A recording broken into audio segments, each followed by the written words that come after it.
Señal directa. Continuamos en señal informativa, vamos a la línea telefónica. El doctor Antonio Gómez Reina está en la misma con su colaboración de esta semana. Muy buenos días, qué gusto saludarlo. Igualmente, Sonia. Bueno, pues hoy recordamos a Joaquín Amaro Domínguez. Nació el 16 de agosto de 1889 en Sombrerete, Zacatecas, y murió el 16 de marzo de 1952 en Pachuca, Hidalgo, México. Joaquín Amaro, de ascendencia indígena, nació en la hacienda de Corrales de Ábrego. Su padre lucha al lado de José Luis Moya Regis, general que participó en la Revolución Mexicana y fue el primer jefe maderista en Zacatecas. En febrero de 1911 se incorpora con el general maderista de Durango, con el general Domingo Arrieta León. Luego se pasó al cuerpo de rurales de Gertrudis García Sánchez y en 1912 combatió a los zapatistas y fue ascendido a cabo primero de rurales. En febrero de 1913 asume el poder José Victoriano Huerta Márquez. Joaquín Amaro tomó las armas y se unió a las fuerzas de Gertrudis Sánchez y Martín Castrejón. Participó en las batallas de la Cuesta de los Pinzanes, atacó Urándiro, Uruapan, Zitácuaro y Sinapecuaro. Fueron consideradas por el triunfo constitucionalistas en Michoacán como importantes.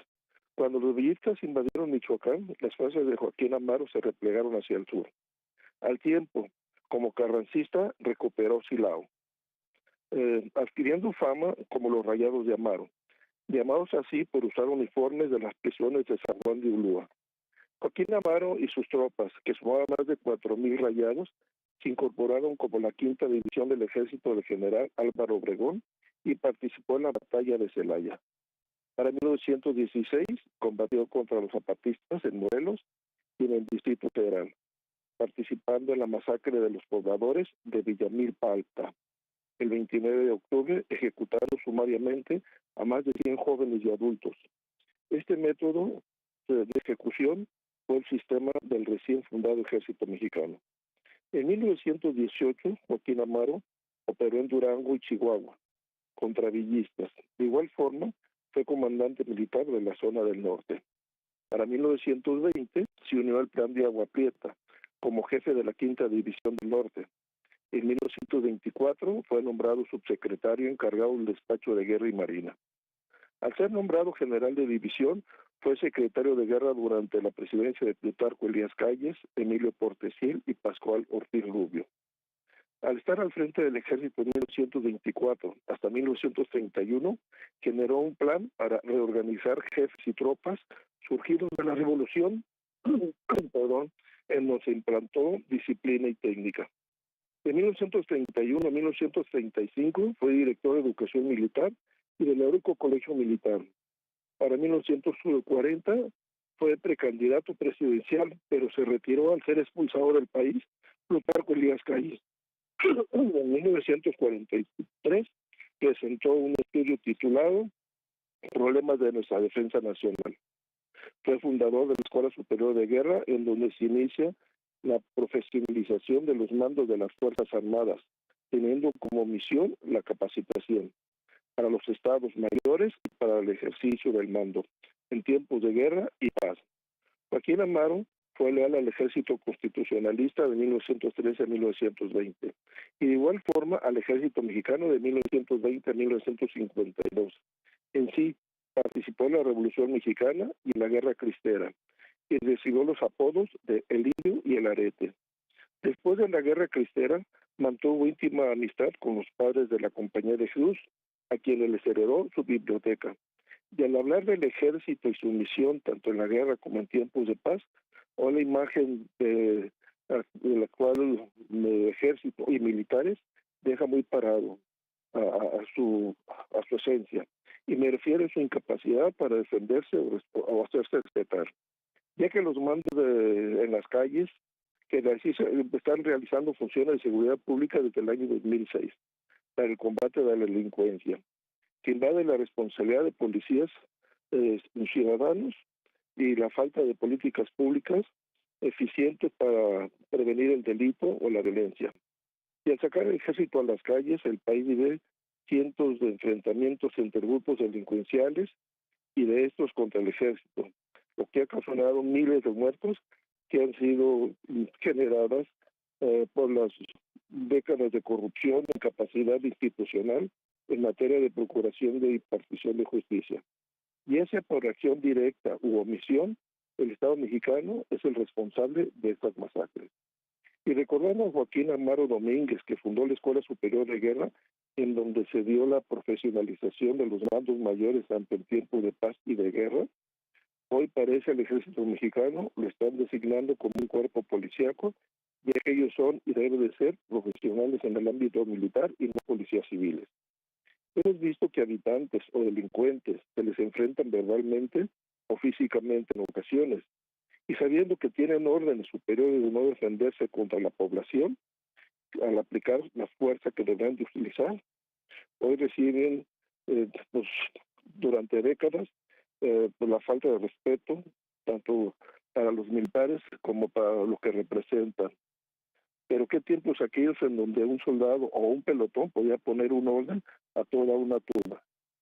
Con su pura presencia, que sabía uno que había orden. Hoy en redes sociales se ve cómo los humillan y qué pensarán los soldados que los mandan a hacer el ridículo a diferentes partes. Y hasta aquí mi comentario esta semana. Gracias.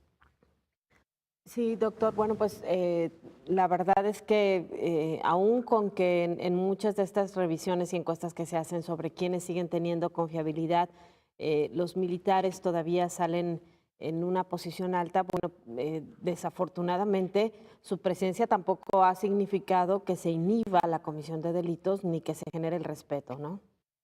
No, claro, es que antes pues las fuerzas militares imponían orden. Hay que, los que ya tenemos una cierta edad, nos recordamos que cuando había los ferrocarriles, iba un pelotón y el pelotón ponía en orden a todo el tren y evitaba los asaltos y demás.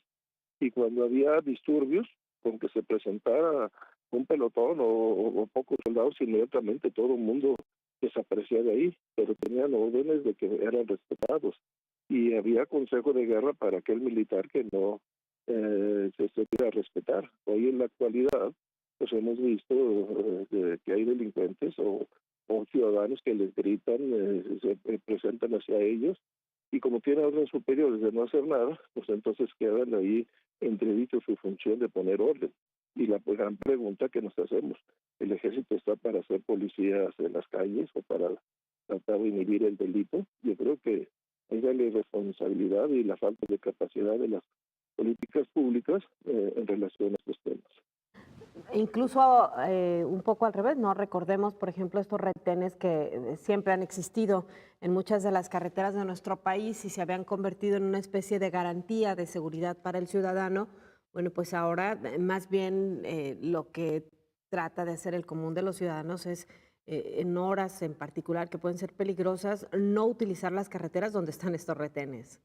Claro, o sea, porque no sabes si qué es lo que va a suceder, porque en ocasiones pues vemos que ni siquiera son militares los que están ahí. Y un militar pues era una persona que se tenía un respeto, se tenía un orden. Su función y sus características, digamos, el fundamento de lo que son las funciones del ejército no son patrullar las calles, es las garantías y cómo deben de conducirse los mandos superiores, tanto en guerra como en paz, y que se supone que, yo me acuerdo por ayer en los 60, cuando daba la orden de que se saliera el ejército a poner orden en algún disturbio, inmediatamente había un orden total. Hoy no, pues hoy los ves ya, la gente se ha acostumbrado, nos estamos acostumbrados a verlos en las calles, Claro. pero las primeras veces que aparecían los soldados con sus metralladoras calibre 50 sobre el jeep y demás, pues te impactaba. Bueno, hoy es normal. Y vivimos ahora con los de los el acueducto o sea, perdón, el ducto de gasolina, cómo la gente les gritaba y los ofendía. Y no nomás eso, también ha habido algunos campesinos que se les enfrentan con un machete porque saben que no pueden disparar, no pueden hacer nada. Entonces la falta de respeto que se genera ahí hay que ponerse en la posición de los que son mandados a no hacer presencia, sin tener autoridad de cómo tienen que ejercer el poder. Claro. Como siempre, un placer escucharlo, doctor. Un gusto saludarlos y que tengan buen día.